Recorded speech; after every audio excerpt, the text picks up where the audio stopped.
This is Surveying 1, Lecture 13, and this is Part 2, continuing on some of the topics that we started actually 2 lectures ago, and continuing here in Part 2 of angles, directions, and trying to make the tie to fieldwork. It'll take a while to get there, but once we get there, we'll be there for quite a while.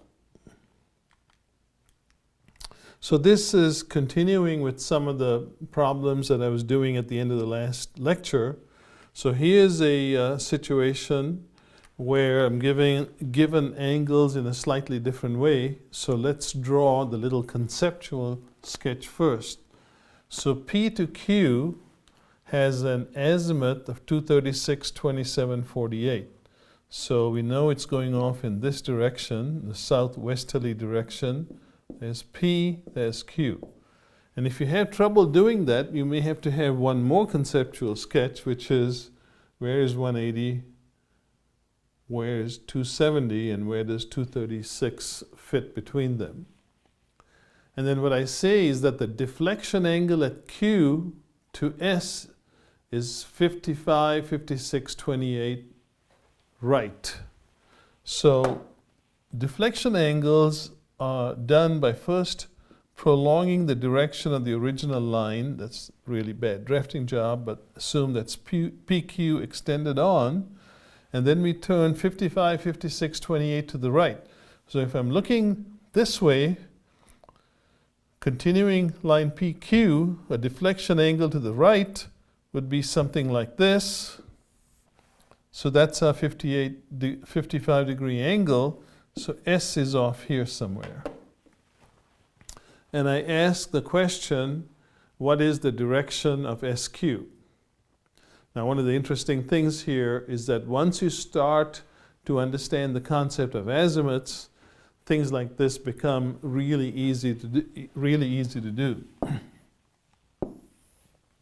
So there's the axes. PQ has an azimuth of 236, 27, 48. But Q is going to be at the center here. So P to Q is over here. And there's the prolongation of that line. So there's P, there's Q, and there's the extension looking in that direction. And then we turn 55 degrees to the right. Now, you will remember in the last lecture I talked about your sketches. Your sketches can sometimes be wrong in terms of indicating the relationship between the lines because you're only estimating the angles. Now, if I laid this out carefully with a protractor, I might get a different sketch. I suspect I would get a different sketch. But this is good because this is why we do these kinds of lectures, to teach you how you look for any flaws in your sketching, because your results help you revise your sketches in some cases. So the easy part here is the 55, 56, 28, that's right here.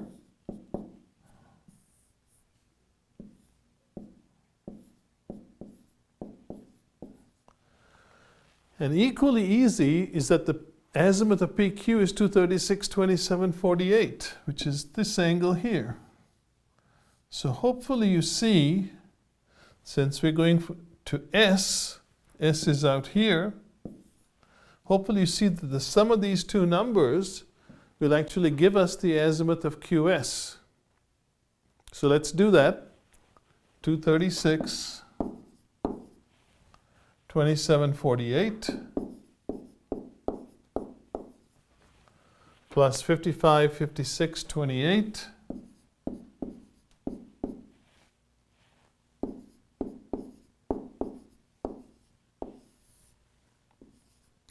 (16, 7, 3, 8, 11, 9, and 1.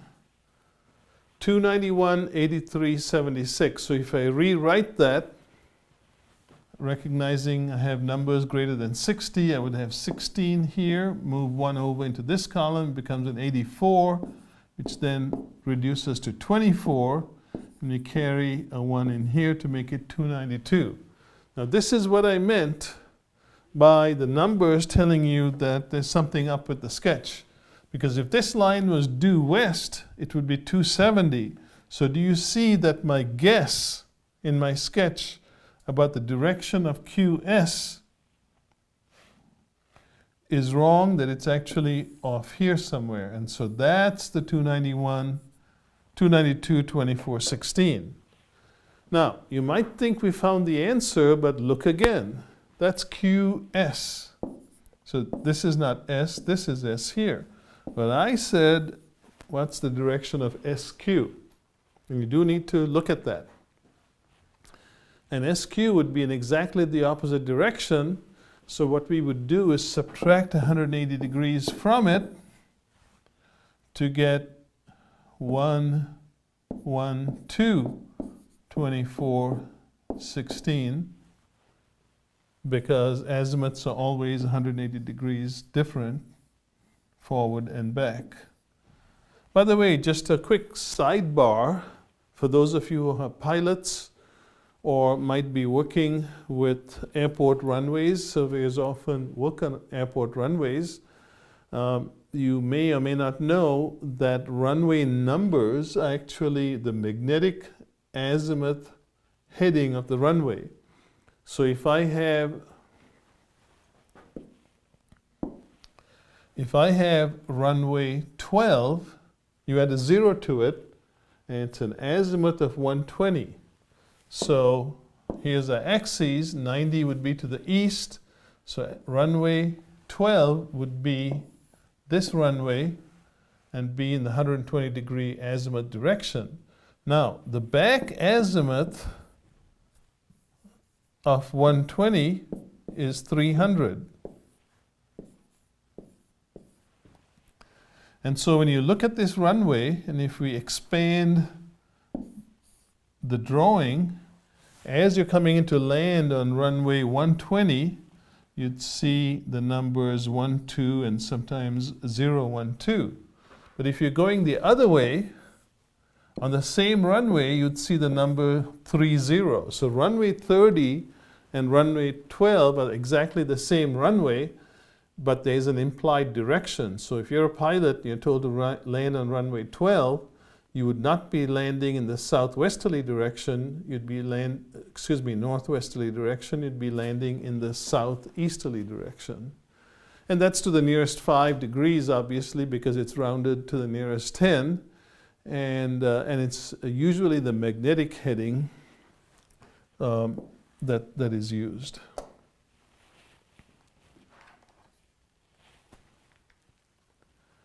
All right, so let's talk about magnetic directions a little bit. This doesn't come up as much with the field work, but I just wanted to do another problem here that's a little bit different from the problems I did a couple of lectures ago. So a line has a magnetic azimuth today of 268.45, and the declination today is 509 west. So let me draw the axes. It's 509 west. So using the sign convention I talked about, here's my half-headed arrow with the half head on the west side of the line. And that angle there is 5 degrees 9 minutes. And the azimuth of this line is 268.45. So let me just use a different color. So here's the line, and the azimuth from the north point is 268.45. And the question then is, what was its magnetic bearing in 1845 when the declination was 656 west? So at that time, there's a different declination of 656, so it would have looked something like this. Obviously, I'm exaggerating, but that angle would be 656, so a little bit more to the west. So this is old, and this is new here.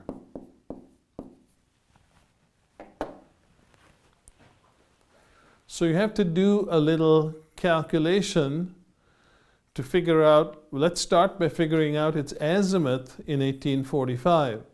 Well, its azimuth in 1845 would have been the angle from the magnetic axis back then. So that would have been this angle here, because the line doesn't shift, it's the axes that are shifting. So hopefully you can see we have that 268.45 is this angle.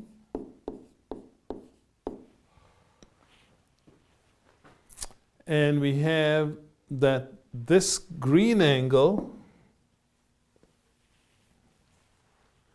is 656. So if we add those two together, we get the angle from the magnetic north-south axis at that time. So 268.45 plus 656 should give us the answer.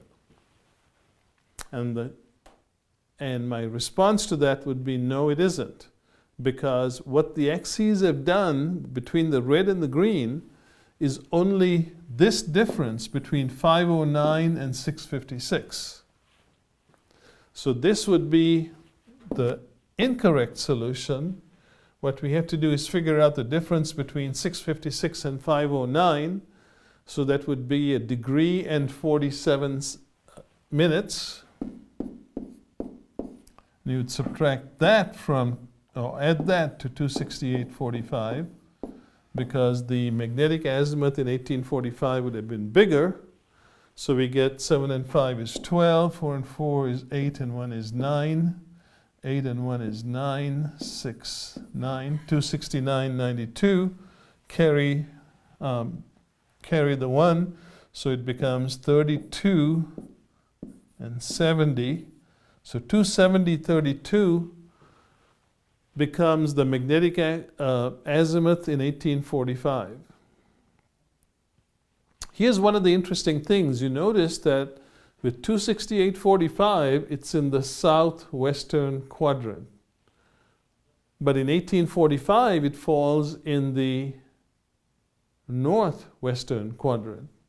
And one of the interesting things to find out would be where it would fall if it was in relation to the true axes. I'm not going to work that problem, but it's something you might want to look at just as an exercise to become comfortable with doing these kinds of problems. So we can also do these kinds of problems. So in this case, convert an angle to the right of 42.17 to a deflection angle and to an angle to the left. So we have an angle to the right, so I'm just going to draw one line and then say the angle to the right. So the instrument is set up here. The angle to the right would be 42.17. What would the deflection angle to that line be?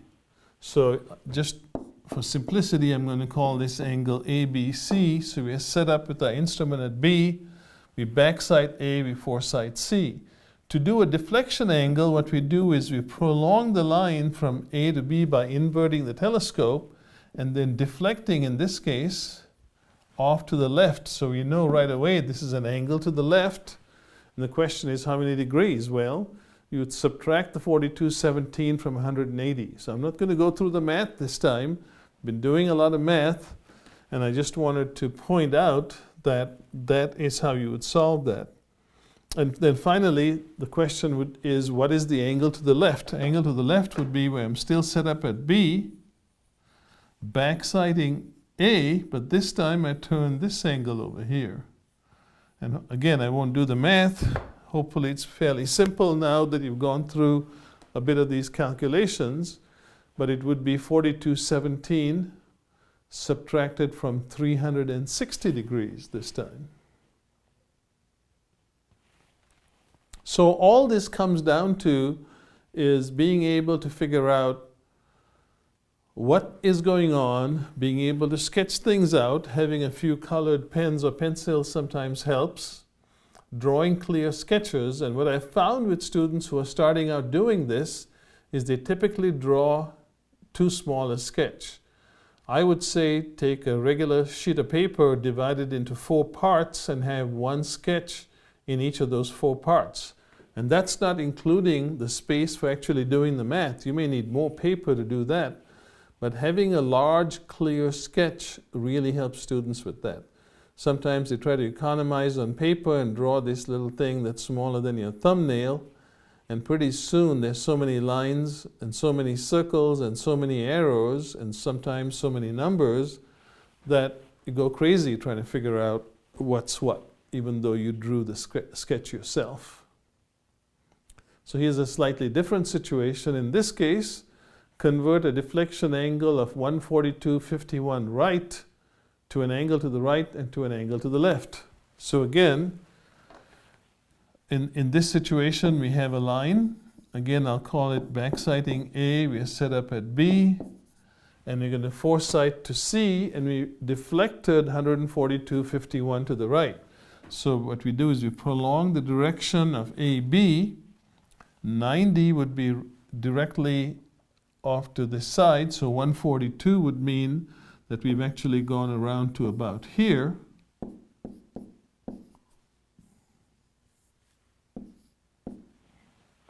(142.51) right, and C is over here. So if you were going to calculate the angle to the right, do you see that it would be B, backside A, turn an angle to the right to get to C? So do you see that it would be the 142.51 plus 180 degrees? So you do the math and you have your answer. And then the angle to the left, you would subtract the result for the angle to the right from 360. The problem with that is, let's say you made a math mistake calculating your angle to the right. Now you have an incorrect answer for the angle to the left. So it's better if you can go back to your source data and start over from scratch so that you don't compound the felony. So what you would do in this case is say, okay, what I'm solving for this time is this angle here.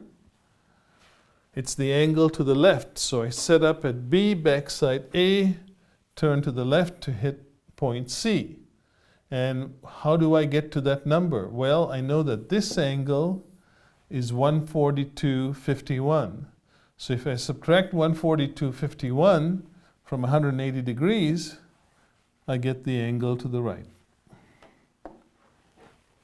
So fairly straightforward. Except it involves a subtraction, and people sometimes say addition is easier than subtraction. Okay, so here's another one. If the interior angle on a polygon is 152.51, convert it to an exterior angle, then sketch it out showing numbering order and determine angle to the right. Well, what the heck does that mean? Well, the first part is probably the easiest, but we have to start by talking about polygons. What's a polygon? A polygon is simply a geometric figure that has straight sides and has any number of sides, which means it has 3 sides. That would be the very minimum, a triangle, all the way up to thousands or millions or billions of sides. Because that is quite often a shape that surveyors measure as part of their preliminary work to be able to determine where points on the surface of the earth are located, because very often the points that they are interested in are not conveniently located where you can measure directly from one to the next one. So you set up these temporary points, you measure between the temporary points to be able to get from some starting point that's of interest to you or your client to some ending point that's of interest to you or your client. So we have a polygon. So I'm just going to draw a polygon. I don't even know how many sides this is. So 1, 2, 3, 4, 5, 6. I think that's right. 1, 2, 3, 4, 5, 6, 7. 7 sides. So this is a 7-sided polygon. By the way, something you might want to start trying to remember is that the interior angles of a triangle of a polygon always add up to n minus 2 times 180. So in this case, n is 7, the number of sides or the number of angles, they're both the same. 7 minus 2 is 5, so this would add up to 900 degrees. So the interior angles of this polygon should add up to 900. Now one of these is 142.51, we are told. So let's say that's this one here. I don't care. And it says compute the exterior angle. Well, that's pretty simple. We take 360 and subtract off the 142.51 to get the exterior angle. Then it says sketch it out showing numbering, order, and determine angle to the right. Well, what does that mean? Well, typically as surveyors, we name or number our points on this polygon. And typically we try to go sequentially so we can figure out how things were laid out. So we might use 1, 2, 3, 4, 5. We might use A, B, C, D, E. We might do other things as well. We might have names like star and mountain and peak and so forth. But when you have those kinds of names, then you have to specify at some point what your ordering scheme is. So I'm going to arbitrarily just name these with letters. So here's A, B, C, so this is D, E, F, and G. Sketch it out showing numbering order and determine the angle to the right. So the angle to the right by default, once we have a numbering scheme, is always you take where you're set up, which in this case is point D, you backside the next lower number, or in this case letter in the ordering scheme, which would be C, and then you foresight the one that comes after where you are, which would be E. So the angle to the right would be that one right there. By the way, before I go any further, I should let you know that I chose to number or letter my numbers letter my points in a counterclockwise direction. You'll find that surveyors tend to do that a lot. And the reason for that is then you wind up with angles to the right that are also the interior angles. If I had numbered them the other way, I would have gotten, for the angle to the right at point D, the exterior angle. And that's not a problem, but surveyors often like to work with the interior angles. And so in this particular case, I don't have to do any determining, I don't have to do any math, because I've already been told that the interior angle of this point D on this polygon is 152.51, and it happens to also be the angle to the right.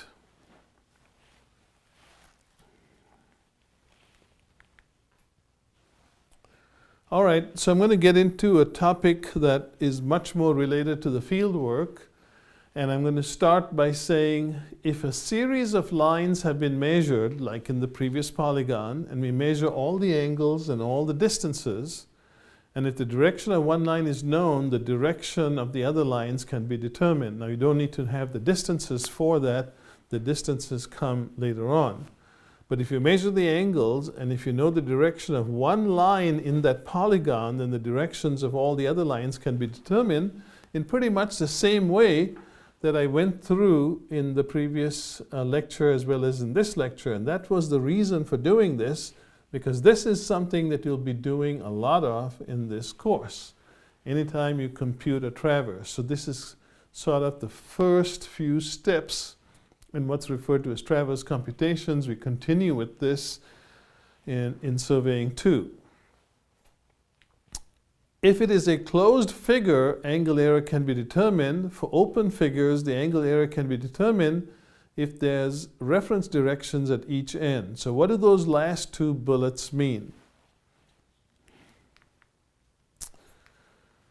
So we have this closed figure that would be a polygon. And what we are saying here is, let's say you give one of these sides a direction. So let's say this line is north 51 degrees 23 minutes east. And let's say you measured all the exterior or interior angles, it doesn't matter, of this polygon. It's now possible to take every one of those angles and sequentially move along them and determine the directions of all the other lines, because you know all the angles and you know the direction of that particular line. You can also determine the directions of all these sides if you had n-1 angles. The problem is you're not able to determine if you have any angular error. And if you go back and think about this, I talked about angle error in the second bullet. I said angle error can be determined. And the reason for that is, let's say we go around in a clockwise direction. So I know north 52, 23 east. I can calculate the bearing of this line using this angle. I can calculate the bearing of this line using this angle. Calculate the bearing of this line using this angle, and so forth. We do this going all the way through. And what we can do is, instead of stopping at this last line, since we started with this as our known line,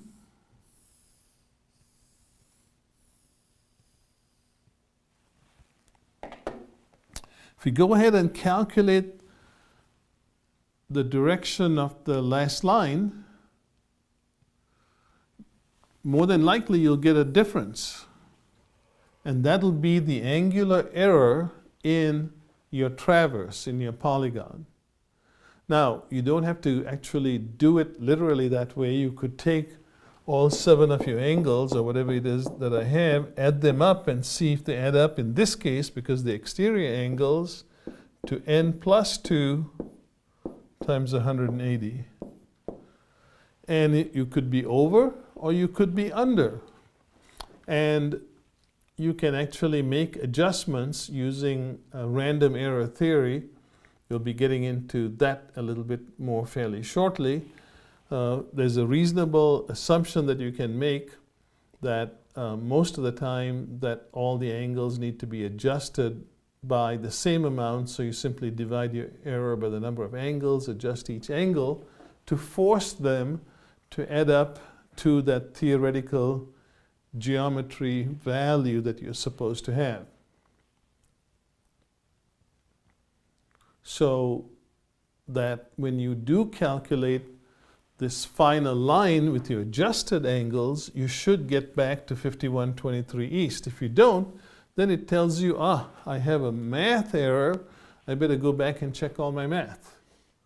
So it's a great way of helping you out. If you haven't adjusted your angles and you still add them all up to compare with n minus 2 or n plus 2 times 180, then your last bearing, the closing line, which is your beginning line, should differ by exactly the amount of your angular error. And if they don't, then it tells you you've got a problem.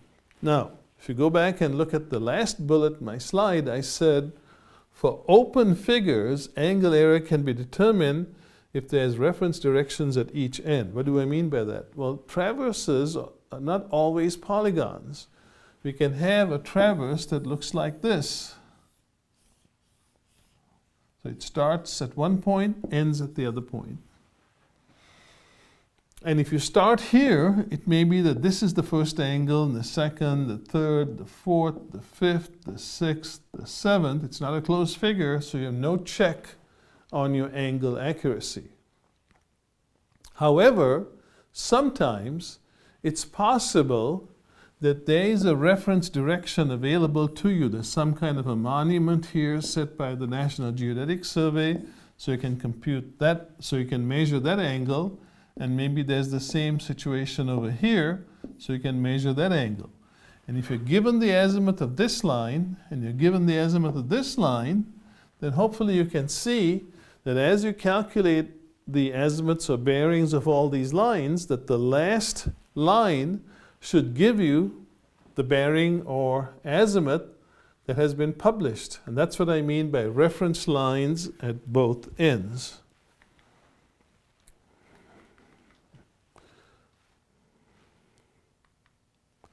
For open figures, angle error can be determined if there's reference directions at both ends.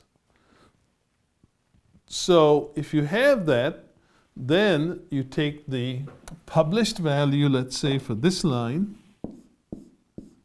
and you use it to calculate bearings or directions all the way, and you compare your computed value, which is this one here, with the published value, which is this one here. And the discrepancy between the two would be your angle error as well. So rather than continuing on, because we are ready to start talking about making measurements and actually talk about how we might do some of this evaluation, I will pause here and pick up with our next slide in our next lecture.